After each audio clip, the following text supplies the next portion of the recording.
à la fin janvier pour parler justement de ce virus. On a continué de travailler avec nos experts, nos scientifiques, nos médecins pour faire tout ce qu'on avait de besoin pour protéger les Canadiens. Évidemment, on a eu beaucoup d'apprentissage sur comment réagir dans des pandémies.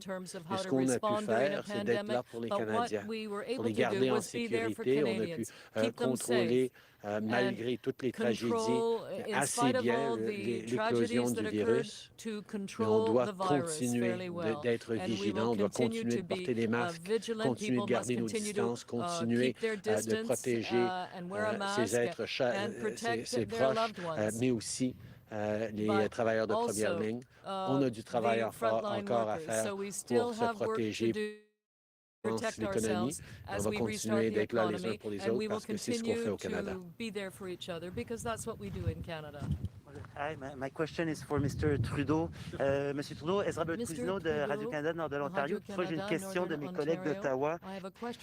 Écoutez, le gouvernement s'est engagé à verser aux provinces 19 milliards de dollars pour faire face donc à la COVID, 2 autres milliards pour la rentrée scolaire. Toutefois, il semble que les provinces attendent toujours le versement de ces sommes. Pouvez-vous, s'il vous plaît, nous dire qu'est-ce qui se passe avec ces sommes et aussi quand est-ce que les provinces peuvent-elles s'attendre à recevoir cet argent? Merci, monsieur. On a été très contents de pouvoir arriver à des accords avec les provinces pour 19 milliards de dollars pour aider avec le relancement sécuritaire de l'économie. Ça a été encore une indication de comment les différents paliers de gouvernement ont travaillé ensemble, sont tout alignés pour bien protéger les Canadiens, pour appuyer cette relance économique de la bonne façon. En termes d'action, ce qu'on a demandé aux provinces, c'est d'établir leur plan pour les 19 milliards de dollars. On a reçu les soumissions des provinces et j'espère pouvoir faire couler l'argent vers les provinces dans les semaines à venir et pour le 19 milliards et pour le 2 milliards. Mais on va continuer de travailler ensemble sur ces enjeux dans les mois à venir. On sait qu'il y a encore beaucoup de travail à faire pour appuyer les Canadiens, pour relancer l'économie et pour garder les gens en sécurité. We were very pleased to be able to demonstrate the level of collaboration, partnership, and cooperation between all orders of government across this country. Being able to come together with a $19 billion agreement for a safe restart of our economy, to be able to step up with $2 more billion on specifically safe schools reopening so that our kids can be extra protected as they start school again.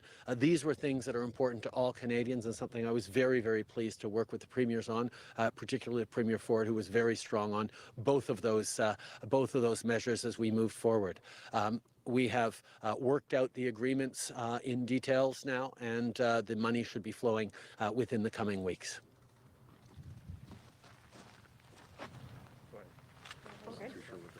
So we heard Minister Rickford talk about how it took a SWAT team to really open this mine. What's the federal government doing to see more announcements like this in the future? This federal government is very much focused on investing in the mining sector and creating good jobs for communities right across the country. It's important that we do it with an eye towards the future, which means sustainability, which also means partnership with Indigenous communities. And the way IAM Gold has worked with local Indigenous communities is a model that we certainly would see in many places across the country, would like to see in more places across the country. But that's something that needs to be worked on. And I know Premier Ford and many different partners across the country have been working very hard on developing more economic opportunities for Indigenous communities as we work together on reconciliation. There's many potential projects around the Ring of Fire that are being looked at, and we're going to continue to make sure that they're done right, but that we move forward in creating good jobs for Canadians in Indigenous communities and remote communities, and indeed right across the country. Hello, this is for the Prime Minister. Hi, I'm Mia from CTV News in Timmins. This is a question for the national news. We Charity closed their Canadian operations in part because of the political firestorm that came from them being chosen to deliver the Canada Student Service Grant. Do you take any responsibility for the closing of We Charity in Canada? From the beginning of this pandemic, we made a decision to move quickly to support Canadians. We broke bureaucratic records in getting the Canada Emergency Response Benefit out to Canadians who needed it in record time. We moved forward with the wage subsidy to help businesses keep people on their workforce, on the payroll, even though we had an almost total shutdown of the economy. We moved forward on initiatives to support seniors, to support Canadians with disabilities, to help out in particular sectors. And yes, we moved very quickly to try and support young people with a range of different measures. What we tried to do with the Canada Student Grant was encourage young people to volunteer in communities across this country as they were and give them recognition for that. And in order to do that, we moved rapidly with a partner that we felt was able to actually deliver it. Obviously, the way it ended up working out was really unfortunate for everyone involved, particularly for the students who didn't get those grants over the course of the summer for the volunteer work and the community work they were doing in the summer. As I said, I regret not having recused myself in the beginning because of the perception involved, but there was no conflict of interest here. And as a government, we will continue to work extremely hard to support our young people through this pandemic, even as they continue to step up in communities across this country to help us get through this COVID-19 crisis. My question is about resource revenue sharing. Premier Ford, your government has promised to share more of the tax revenue from mining and forestry with Northern Ontario municipalities and First Nations. I'm wondering if we are close to hearing a plan for when that might happen, or if that's been affected by COVID-19. And for the Prime Minister, I'm wondering if that's something the federal government would consider as well, providing more of the tax revenue from resource projects to the communities directly affected. Well, Minister Rickford, I always say he's an all-star up here. He works extremely well with the Indigenous community, also the Minister of Mining and Forestry and Development. And he has a strong plan moving forward to have resources shared amongst Indigenous communities. Is so important, because without the Indigenous community support, no matter where we are, this just doesn't happen. So again, just like the Prime Minister said, when everyone works collaboratively together, it's a win-win-win for everyone across the board. But thank you.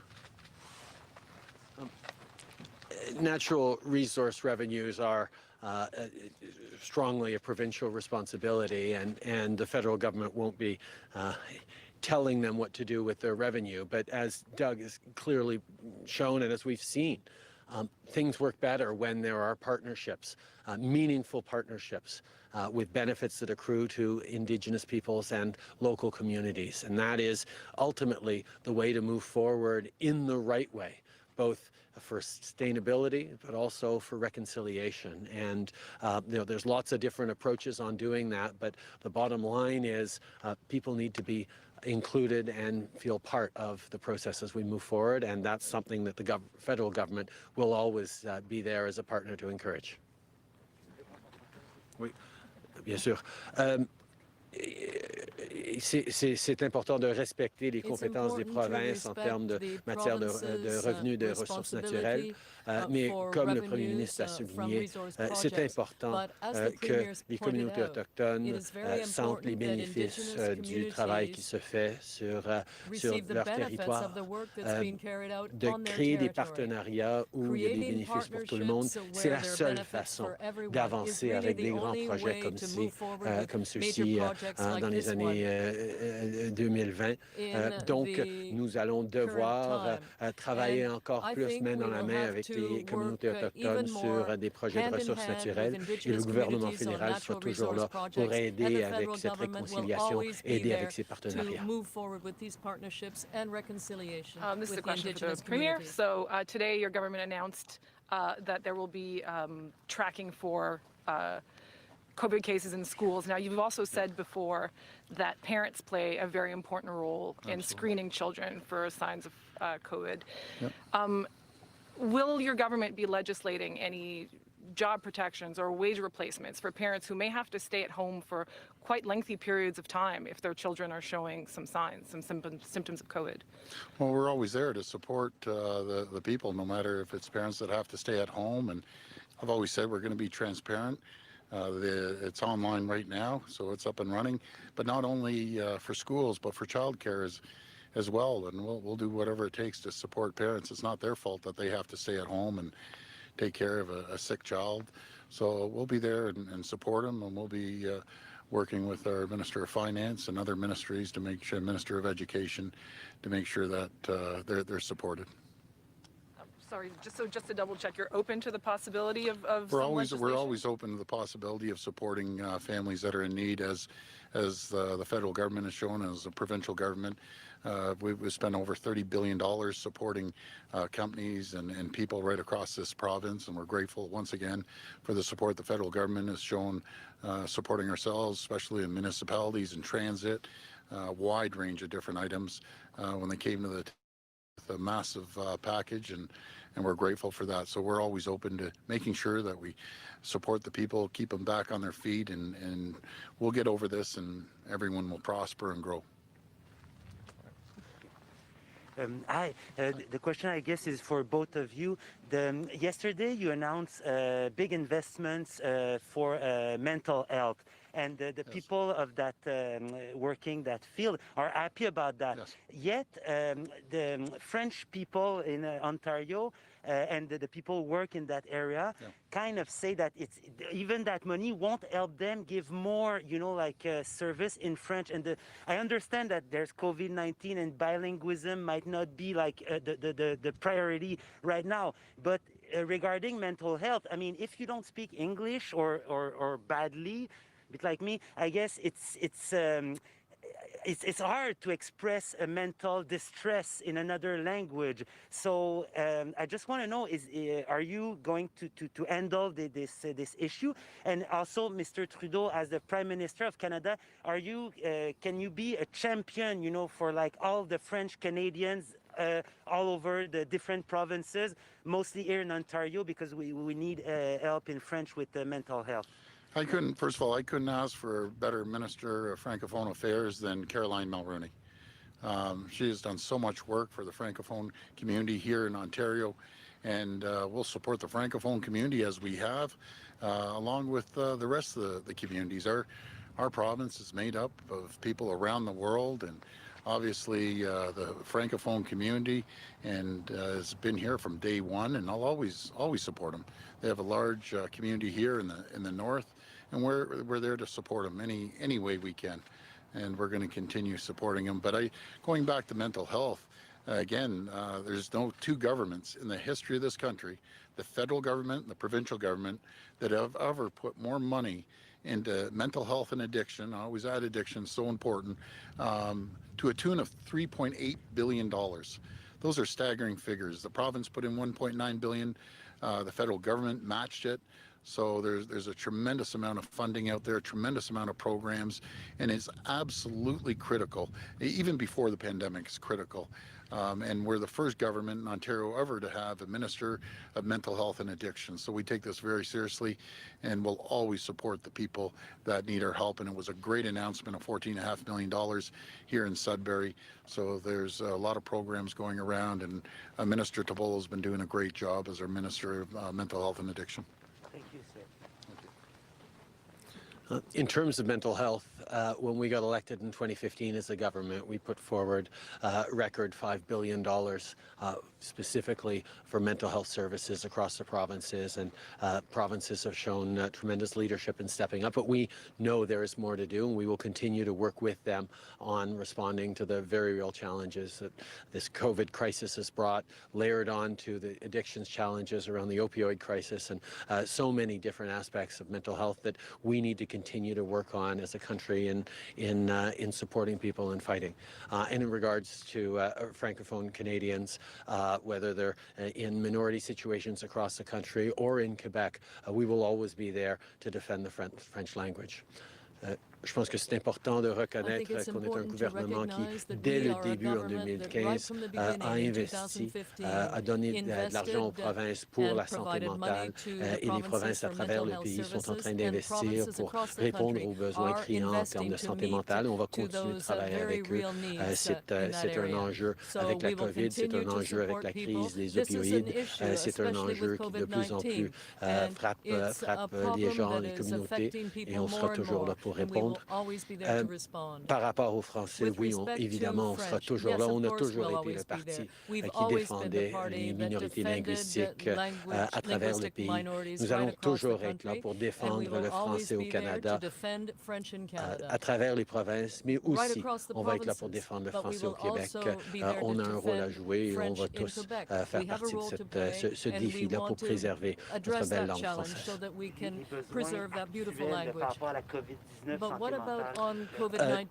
on reconnaît les pressions de la COVID-19 par rapport à la santé mentale dans les communautés. On va continuer de travailler avec les provinces pour assurer qu'il y a des services pour la santé mentale, mais on reconnaît et on respecte les compétences des provinces de livrer les services pour leurs citoyens.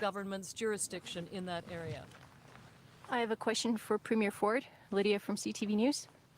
Premier, it's such great news here today. They're going to start construction in a couple of weeks, but we know that perhaps a second wave of COVID is looming. What can you tell, or what can you say to businesses and corporations, like Côté Gold, I Am Gold? What's your advice as we all have to prepare for the second wave if they want to get this mine going? Well, I go back to the golden rules, the 3 golden rules. Continue wearing face masks and sanitize and keep social distancing is critical. I want to congratulate the people of the North. They've been following the protocols of the Chief Medical Officer, and we have 18 regions throughout the province that have 0 cases, and they're listening, and they're following the guidelines, and it's just amazing the work they've done. So I want to thank them. Where we're seeing an uptick are a couple regions. Toronto, obviously, large population. There were 70 cases reported yesterday. Peel region, up 38 cases. York region. So anywhere where there's large urban areas, congregate living especially, that's where we have teams going in there, our health teams going in there to support these communities. And I got to tell you that it's not be it the City of Toronto or the Peel region's fault. This is happening. We got to work together. All I've been asking is please try to avoid these big gatherings. Please try to avoid, the weddings that I heard were 150, 170 people. Just follow the guidelines and everyone will be okay. But our teams are ready. We've learned so much. Our health teams are ready. We have plenty of PPE, not only supply Ontario, but supply the entire country. And as always, remind people, I'll never forget the day when President Trump cut us off from 3M.